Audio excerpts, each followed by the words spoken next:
Dieu peut-il changer d'avis? La Bible est claire. Dieu ne change pas. Il reste le même, en qui il n'y a ni changement ni ombre de variation.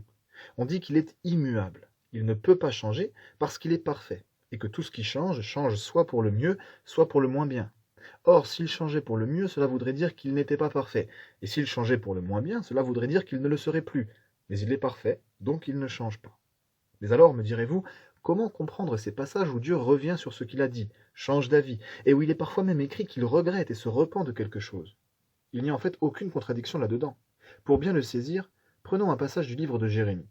Dieu y explique qu'il peut tout à fait annoncer qu'il va détruire une nation, mais finalement ne pas le faire, changer d'avis, et se repentir du mal qu'il avait pensé lui faire si jamais elle se repent de sa méchanceté.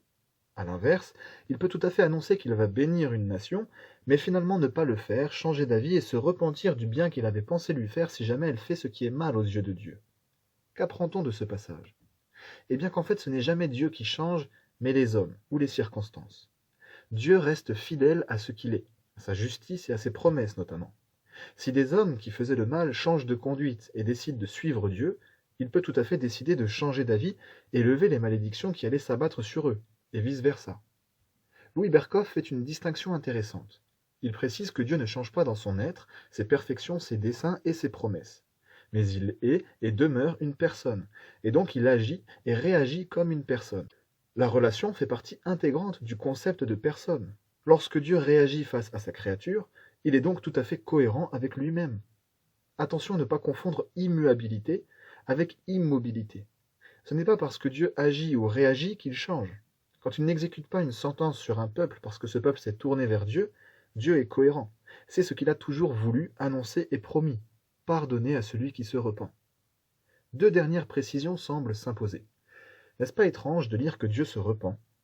Est-ce que ça veut dire qu'il aurait fait quelque chose de mal et qu'il devrait demander pardon? Bien sûr que non. Dieu n'est point un homme pour mentir, ni fils d'un homme pour se repentir. Il est parfait et ne fait donc jamais rien de mal. Au contraire, il est bon envers tous. Dans ces passages, quand il est écrit que Dieu se repent, il faut y voir un anthropomorphisme, c'est-à-dire qu'on parle de Dieu comme on parlerait d'un homme pour essayer de le comprendre en le mettant à notre portée en quelque sorte. Mais il s'agit plutôt de dire que Dieu revient sur ce qu'il avait prévu, car les circonstances ont changé. Autre exemple, quand il est écrit que Dieu se repentit d'avoir fait l'homme, il faut y voir une manière de parler de la tristesse de Dieu au regard du comportement des hommes, un comportement qui le déçoit profondément. Enfin, puisque Dieu est omniscient et qu'il sait à l'avance qui va changer d'attitude ou non, pourquoi annonce-t-il des choses qu'il sait qu'il ne fera pas?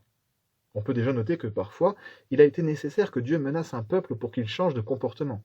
De plus, nous l'avons dit, Dieu est une personne et souhaite établir une relation avec ses créatures. Il est donc tout à fait normal que Dieu interagisse avec elles, sans se contenter de regarder ce qui va se passer comme un film qu'il connaît déjà. C'était Curious, j'espère que cette vidéo vous a plu. N'hésitez pas à me faire part de vos remarques et questions dans les commentaires ou par mail. Pensez aussi à aimer la vidéo et à vous abonner pour soutenir la chaîne et être tenu informé de ces nouveautés. À la semaine prochaine.